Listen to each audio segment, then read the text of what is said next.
What is diversity? What is diversity? What is diversity? What is diversity? What is spirituality? Spirituality. Spirituality. How do they diverge? How do they diverge? How do they convert? How do they convert? How are we different? How are we different? How are we different? How are we the same? How are we the same? How are we the same? What is diversity? What is diversity? What is spirituality? This is Angelo John Lewis for the Diversity and Spirituality Network podcast. And I'm here interviewing my old friend, Samuel Brainard, who is the author of a book coming out this fall called Reality's Fugue. He's also the author of a previously published book, Reality and Mystical Experiences. Now, before I start interviewing Samuel, I want to say a little bit about his background. Samuel received his doctorate in religion from Temple University. During his varied career, he has taught religion at Temple University and Rutgers-Camden, served as financial vice president of an electronics manufacturing firm, owned and operated a bookstore, and been involved with two nonprofit organizations, one focusing on holistic health and the other on interreligious understanding. Samuel, welcome to the podcast. Thank you for having me. I always ask people a little bit about their own spiritual evolution. So I want to ask you, how did spirituality and philosophy become important to you in your life? First, I'd like to point out that my background is sort of religions globally. I tended to teach Asian religions, so it wasn't just, though I got my doctorate in religion, it was Asian religions as much as Western. I did teach introductions to Western religions too. In terms of my own spiritual evolution, I grew up in a Christian household. I went to a Christian high school, but the main thing that happened in high school, I was in a boarding school, and my life there was not very good. And I was small, and I was considered stupid and this kind of thing.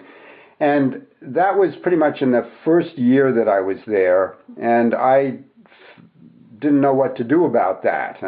So I ended up praying a lot, is what I ended up doing, just to try and, I felt out of place socially and so on and so forth, so I prayed. And the second year, it was almost as if all my prayers were answered. I became the physics whiz of the class. I found my kind of home in physics and math. And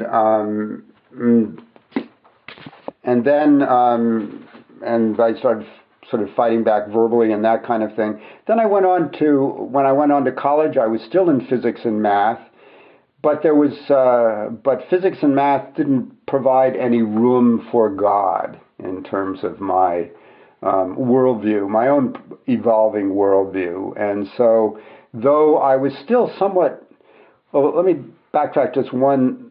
I want to make this one point in terms of the relationship between philosophy and religion.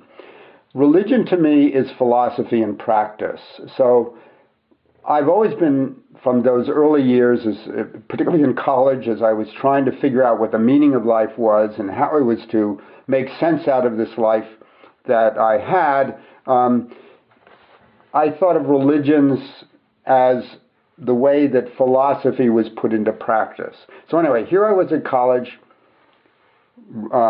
God no longer made any sense to me, but I still needed to have a reason for being there. So I ended up with these efforts to find a meaning for life in all these different fields. I made up my own major, wrote my own thesis called Body, Mind, and World. Still no answers, although I did run across the philosopher Alfred North Whitehead, which opened up the door that there might be some explanation, some set of values, something at the core of this.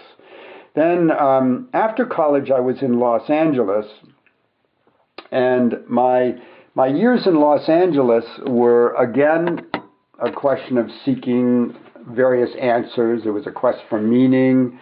And I was right in the middle of this smorgasbord of different religious groups and ideologies. I ended up in this meditation group, which it was a very strange meditation group. We were we learned this way of meditating that involved having a pad of paper in our hands, while the person who ran the group was guiding us towards sort of a way of having this inner conversation with a higher self, a higher sort of an idea of sort of a wise being within our minds, and we would kind of jot down this conversation.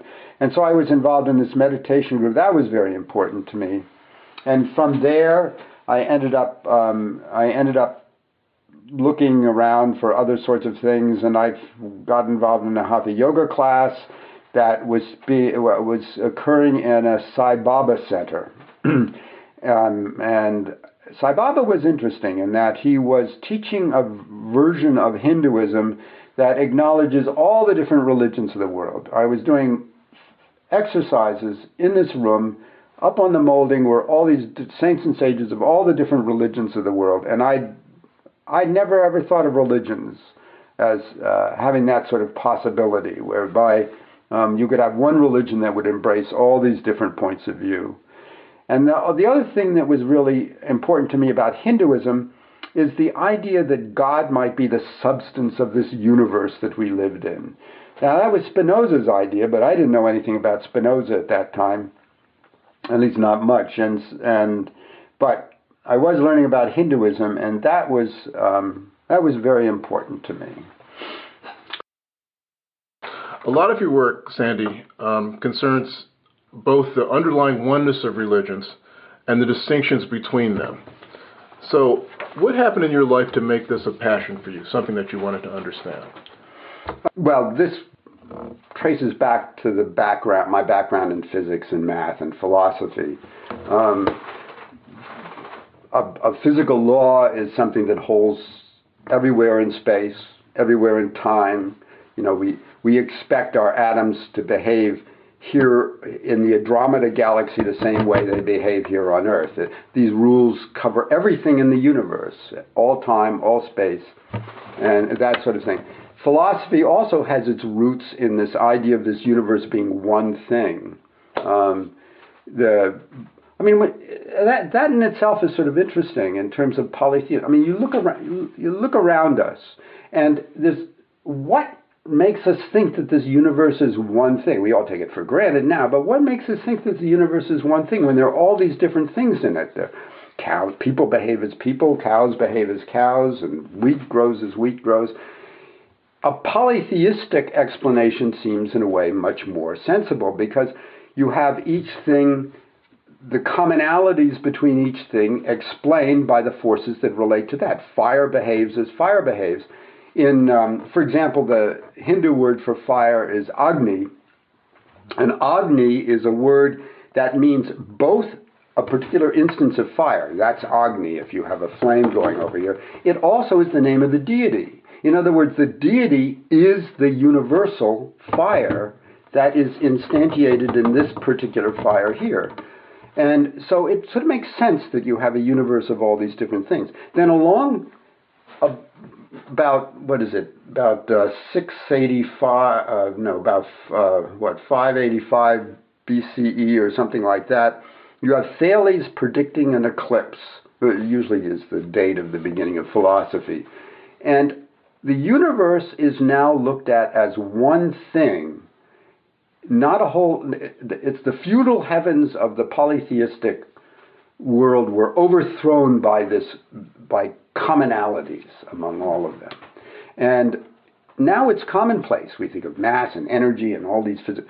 This universe is just one thing characterized by everything. So you have oneness on one side, and philosophy being born out of the fact that universe is one thing. But we also have differences. And philosophy, you have all these questions about the nature of this universe we live in, and they've been going on since the beginning of philosophy. We still don't know what it is. I was talking about atoms behaving here on Earth is the same way as the Andromeda galaxy. Physics takes that as a given. Philosophy doesn't take that as a given. It asks, but why? Why should an atom behave the same way here as in that? Where does that oneness come from? Well, we can say, we can say, well, it has to do with the atoms themselves. That's sort of the Aristotelian point of view. Well, it's characteristic of the atoms. That wasn't Newton's idea. Newton was, you take away all atoms, there's still the fundamental laws of the universe, F equals ma, E equals mc squared, that kind of, no, that's Einstein, but, energy equals, whatever it is. It's part of the fabric of the universe.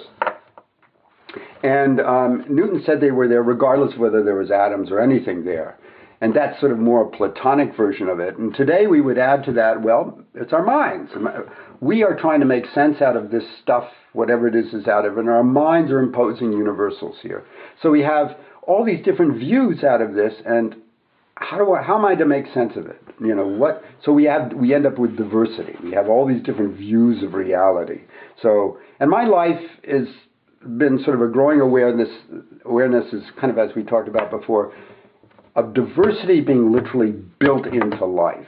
They seem to be the two of these. You have the many, all the various things, all the various atoms, and you have the oneness of it all as well. And behind all our diversity of views, all our efforts to understand whatever this universe we live in, is a shared mystery. And one way to think about this new book, Reality's Fugue, is it's about the shared mystery. How do we come to grips? How do we better understand this shared mystery of this world that it's shared? In other words, we all have it, but out of there being this sort of mystery, this whether we don't understand, we end up with a whole lot of different views of it. So you begin Reality's Fugue, your most recent book, by talking about your experience with your younger brother, whom I did know, and how this experience made you think about different versions of reality. Can you share a little bit about this and how this is relevant to what we're talking about? Yeah. It's not so much that he made me think about new reality in new ways to think about reality. What he did more than that was make me think much more clearly about the subject. You should probably say something a little bit about your brother. Yeah, my brother had schizophrenia, which was it sort of set in when he was 30. He was extremely intelligent. He went through Harvard University in applied math in 3 years, and then he had the schizophrenia, and we were always close. And he's not alive anymore. So that was anyway. We talked every week, and it was sort of an in-your-face illustration of the fact that we view reality very differently, and it also it really pointed up how fragile our understanding of reality can be. He would even he got a little better in his later years, but even then he would have these. He would think of communists after him, or his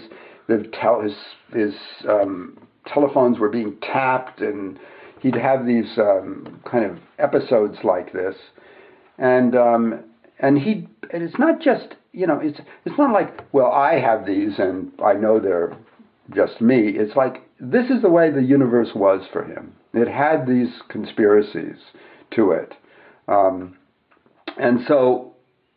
What's going on with that? And so you have somebody like Freud, for example, who likens religions to psychological disorders, and I can really understand that. What makes me think that here I am trying to kind of talk to a higher self. I'm trying to cultivate these voices. My brother's considering them as enemies, trying to get rid of them. So we have these voices in our heads. What makes us think that they're voices I'm trying to cultivate are not just psychological disorders as well? So it was sort of an in-my-face metaphor that I had to come to grips with and explain. So I want to ask you, you brought it up earlier in our conversation, and I remember this about you when you were talking. At one time, you were very deeply involved with Sai Baba. Mm-hmm. So I guess the question I have is, how did your experience with Sai Baba, how did that translate to your interest in the mystical experience in general, and your larger paradigm essentially trying to reconcile these apparent ways of looking at the world? Well, Sai Baba was the first one that he introduced me to Hinduism. Hinduism has this notion of Brahman as the substance of the universe. And so his teachings, that was my way into Hinduism, and that's what he taught. And I was very much intrigued by that. And as a part of Hinduism is mystical experience. You aim at samadhi. You aim at this realization of this mystery of this universe that is Brahman. Non-dual Hinduism, which was what he taught primarily, and it's sort of the Hinduism that has come to the West, is this notion that behind not only is Brahman the substance of the universe, but Brahman is fundamentally this notion of an I am, an aware self. Well, that's a little story behind that, which probably is not, I'm going to leave out here. That's better explained in the book. But I wanted to say that because the issue in Hinduism is, how do I recognize myself as fundamentally one with God? I'm an incarnation of God. I'm an instantiation of God here on earth. And that was the teaching of Sai Baba. And I really resonated with that. And so part of the quest during that period of time, part of all this group that I was attending, this meditation group in Los Angeles, during that whole period of time, which was my time when I was most interested in him, spilling over a little bit to when I was involved, as you said, with a life center here in Lambertville, was an interest in how I was to become enlightened, perhaps. When I went to India the first time, which was back in, I guess, 87. I think there was 77, as a matter of fact, 77. I really thought that I was going to go into a cave and I really did. I was going to become a recluse and become enlightened. I was disabused of that pretty quickly because I was too soft, I think, for that. But that's what I thought I was going to do. I'd meditated a lot. I had a lot of strange experiences in the meditation and stuff, and that's what I was going to do, but that didn't seem to be the path. So. All right, so it basically gave you a different way of looking at reality, and also like a personal experience of this sort of quest. I guess I'll call it. Yeah. Okay, so I want to talk to you a little bit about religion and science. Okay. I mean, as a layman, I think of them as two distinct things. Mm-hmm. Now I know that there's a whole literature that attempts to reconcile them. Mm-hmm. There's various people that talk about, they essentially say that what physics is doing is the same thing that mystics do. I never really quite bought that. But in any event, I get the sense from reading parts of your book that you feel that both religion and science both offer incomplete perspectives on the nature of reality. Can you speak a little about the nature of these incomplete perspectives? Yes. And how they might be reconciled? Yeah. Both religion and science, they're limited in different ways. Science, this limitation of science, as I talked about before, science strives to give universals. And you have physical laws that are defined by certain symmetries that hold true universally throughout the universe. But that takes us only so far. As I also explained earlier, it doesn't explain the underpinnings of science. What are universals? What is mathematics, for that matter? I mean, how do you use mathematics to explain our experience of a piece of music, for example, or poetry, or something like that? So you have science which doesn't explain its own the principles that it itself is built on. And there's also certain questions in science that are interesting, that are philosophical questions that science can't explain either. And I talk about that a little bit right in the beginning chapter of the book. So anyway, you have science taking us only so far, which brings us to other questions, and those are the domain of philosophy.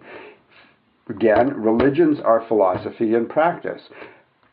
the limitations of religion seem to me to be the limitations of philosophy. And philosophy, you end up with all these different worldviews, and there seem to be no good answers. So the limitation of philosophy is that how do you judge between the different points of view? You end up with a diversity of philosophical views, worldviews, which is what I'm talking about, in differences in philosophical worldviews, which are reflected in differences in religion.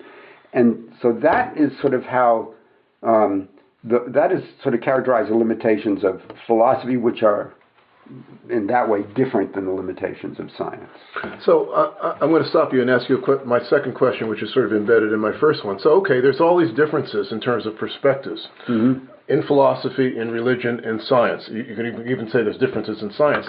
So if I'm a seeker, I'm confused. I don't know what to do with all this sort of stuff. It just makes me more confused. Mm-hmm. So I'm thinking that part of the premise of reality's fugue is sort of a way out, a way of looking at these kind of things, as you call it, a fugue. Mm-hmm. So can you speak to sort of a way out, or a way of being able to reconcile or make sense of all these different perspectives? Okay. Well, first, one of the things that I assume, and you might not buy this, but I assume it, is that science applies to religion and philosophy insofar as the area that it covers. Science is our best crack so far at pan-cultural truths. So wherever you fall in the way of religion and philosophy, we should at least acknowledge the truths of science. So we can start saying, I mean, the whole way science is built up is in terms of you have peer review, you have all these checks and balances to try and get at universal truths. And the technology, I mean, we're recording on this device here, which is based on certain physical principles. This technology is worldwide. It seems to, space stations, all this stuff seems to work based on science. It's enough for me to accept that. So it's not so much differences in scientific views. Those differences come about because science is just kind of working out the best ways to explain everything. It seems to me anyway. The problem lies in the philosophical differences. How do we explain science, perhaps? How do we explain this universe around us that seems to be the same for all? Is there a God or isn't there a God? What does it mean to be a human being? What is consciousness? These sorts of things. So, question is, how do we deal with that? Now, that gets down to what this book is about. And one of the things that the book does is it goes through some of these main philosophical issues that have been troubling us for millennia, literally millennia. Such as? Well, one of the ones I talked about were universals. The whole idea of the universe being one thing is you have universals that are involved in this thing. But what are universals? And Plato, Aristotle argued about it, and we're arguing about it today. Plato and Aristotle argued about it. Bohr and Einstein had this long-running conversation about what our theories of physics tell us. Bohr had this idea, no, wait a minute, all we can do is we can talk about our experience of the universe around here. It's all relative. Einstein, on the other hand, felt that physics was about lifting the veil that covers the ultimate nature of things. So Einstein's view was that physics told us about a reality that we could actually ultimately grasp that was there. And Bohr said, no, hold on, we can't go that far. So there you have the whole idea of whether we can understand universals or whether they're there at all or where the mind is in all this. And then you have all these debates today about consciousness as well. And so these are all those philosophical issues that I was just talking about are dealt with in this book. This book actually has a working definition for awareness in it. You can buy it or not, but it just seems to be the way it seems to be as best I can come up with the way how you might want to define awareness in a way that seems to work and explain a lot of different things. It talks about consciousness. It talks about everyday reality. How do we come up with a way of talking about everyday reality that sort of works regardless of whether you're Hindu, Buddhist, and also acknowledges the different worldviews that are involved. So the book is a walk through some of the very basic philosophical problems that have fractured humankind into different worldviews. It takes a look at them individually. It has 3 different case studies, as diametrically as opposed to each other as I could possibly find, looks at them individually first, says this is what each of them within their own context is talking about. And then the last part of the book is in 3 parts. The last part of the book says, okay, given these 3 views of reality, how might we put all this together?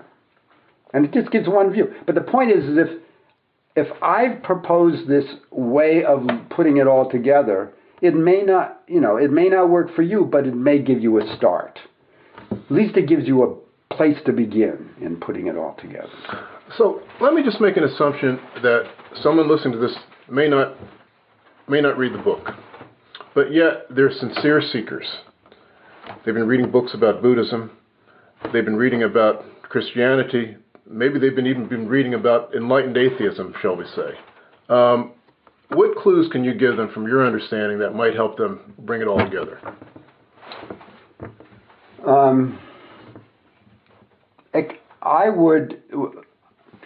I think it gets right down to what the diversity network, spiritual diversity network, is about.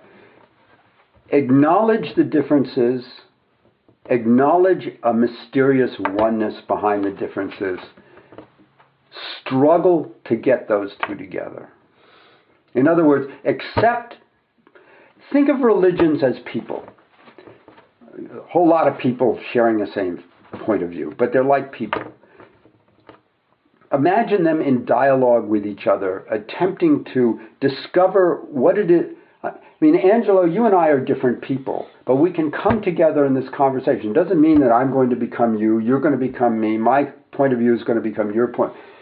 It's just in this space between us, there's sort of this mysterious thing that happens that's bigger than the 2 of us, and yet can't exist without either one of us here, which sort of leads me to this idea of the fugue, right? You're playing one voice, I'm playing another. Out of it, we make this music happen. That helpful at all? That's very helpful. Good? So I want to ask you, and I realize this is a broad question, but there's a lot of issues in the world today, and there's a lot of different perspectives on them that have, I'll call them philosophical underpinnings. So I wonder if you could give some examples as to how perhaps different perspectives produce conflict. Maybe it could be around the abortion issue or just any issue. I think one of the easiest ways to get at them is that conflicts involve an us and a them. You just can't escape. I mean, that's sort of the nature of a conflict. Us is worldview 1, them is worldview 2. So we're right there at the notion of differences in worldview. And so, with an us and them, realizing that each of those is a different worldview, so who will be an us? That's the big question. If I'm white, are colored people us? If I'm male, are women us? If I'm American, big issue these days, are non-Americans us? What does that mean politically? If I'm Republican, are Democrats us? Or should it be both, maybe? Maybe I can be a Republican or a Democrat and also be both together at the same. Somehow that seems to be ought to be the way it is, right? We somehow ought to be both American and whatever it is our viewpoint is at the same time. Many of these fault lines are philosophical, and I think that's more where my book goes.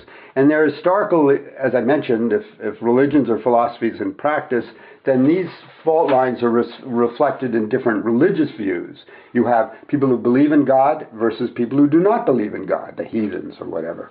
You have monotheists versus polytheists or Gnostics or whatever. You have the people who are religious or spiritual versus the secularists. And we also talked about other philosophical issues that result in these kinds of conflicts we have. Like, what does it mean to be a human being? We had the abortion issue, the extent to which a human embryo is a human being. What distinguishes a human being from a fish or even a vegetable if you happen to be a vegetarian? And what does consciousness mean? I mean, if you engage in the abortion issue, maybe a human being is when you become conscious. Well, what is consciousness? These are all philosophical questions. You can have a philosophical question, then you might be able to measure it scientifically, but behind them all is this sort of issue of what it is. The issue of sort of us versus them is a philosophical issue, and it's asked, what is going on here? Let me back up a minute. The us versus them is itself a philosophical issue. What goes on to have an us-them? I mean, we're born in these different bodies, but we're not ants. I mean, it's not like there's this communal sense, and that's all we are. And yet we are social creatures as well. So what is this us versus them divide, and overarchingly the society that we participate in? And it seems to me this oneness must be as important as the differences. It must boil down to that ultimately. It's not that oneness is more important than the differences. The golden rule is love thy neighbor as thyself. Both are important in here. So what you seem to be saying inside of that, and I don't want to put words in your mouth, but it's like, yes, there's this sort of particularism that we have as individuals and as members of a particular group or belief system. But at the same time, our human journey implies that we have to be able to do this us-them thing. In other words, hold them both at the same time. Yes. Does that sound like a fair representation? That's good. Yep. It's an us. It's an us. It's this notion of individual collective marching along together, being part. And I'll try and give a hint to my book. It's difficult to explain exactly where the book goes because it involves a certain journey through philosophy, but I believe that this us-them thing is literally built into the awareness that we have. It's literally built in. Embedded in us. Me being aware of you doesn't take place apart from this us-them. Not us-them, I'm sorry, that's not good. Us, this individual collective kind of thing. Me being an individual and us being something together. Or maybe a dialogue in the two people. A dialogue is like two people and something that happens between them. Both those take place in every moment of our awareness. So I want to ask you, tell me just a little bit. I don't want you to go into detail, but you're a philosopher, and yet I also have a sense that you have an individual spiritual practice. Can you say a little bit about that? Sure. I get up early every morning. I make up my own prayers for myself. I have them on little 3x5 cards or pieces of paper, and I write them out. So every morning I pull those things out, and I start off by sort of a statement to myself of what I believe God is, and I find monotheism easiest for me to deal with in sort of this kind of way, but it's a monotheism that's very much informed by both Buddhism with its atheism and Hinduism. And so, but I try and characterize this God that I pray to as the God of all religions, with a bow to the Dharma of Buddhism, as one has to translate a little bit to get that God into good Buddhist context. But anyway, and then so I established this sort of notion of this sort of ecumenical, all-encompassing sort of voice from the mystery that I'm trying to get hold of. So first thing I do is I try and address that. I bow to that. I take refuge in it, or however you want to do it. So I frame that. Otherwise, prayers get to be a little bit like a Ouija board. You enter into it, you may get answers, but who knows where those answers are coming from. You want to establish your my prayer session anyway, I want to establish it as being toward this sacred place that encompasses all religions. And then, so I go through the cards, remind myself who I am, what my life is about. At 4:30 in the morning or 5 or whatever this is I need to remind myself of this. And it comes out of this quest for meaning. These cards say, listen, Sandy, this is what you're set out to do in your life. This is what your life is about. Go to it, kind of thing. And then out of that, usually, often following that in my life has been a reading. I really haven't found much in terms of reading right now. I've been so much involved in writing this book that I tend to be rereading what I've written myself. I'm not so sure that's the best thing I should be doing, but anyway. And then that all usually evolves into maybe making lists of things to do during the day and that kind of thing. And so that's kind of, there's sort of quiet meditative period in our household early in the morning. I've got Susan, my wife, doing that as well. She was rather annoyed with me when first in our marriage I'd say, we're going to get up in the morning, or at least I'm going to get up in the morning, but I'm going to shut the door and I don't want to be bothered. He was rather annoyed, but now if I try and open the door and bother her, she is annoyed at me. So we've both gone down that same place now. Thank you, Samuel Brainard, for giving us an important philosophical perspective on the intersection of diversity and spirituality as it applies to religious diversity. If you're interested in finding out more about Samuel's book and reading some of it, you can go to the book's website, realitysfugues.com. That's realitysfugue.com. You can also learn more about the Diversity and Spirituality Network by going to our site, divespirit.com. You can also see a list of all of our podcasts on that site under Podcast. Thanks for listening. Look forward to being with you next time. What is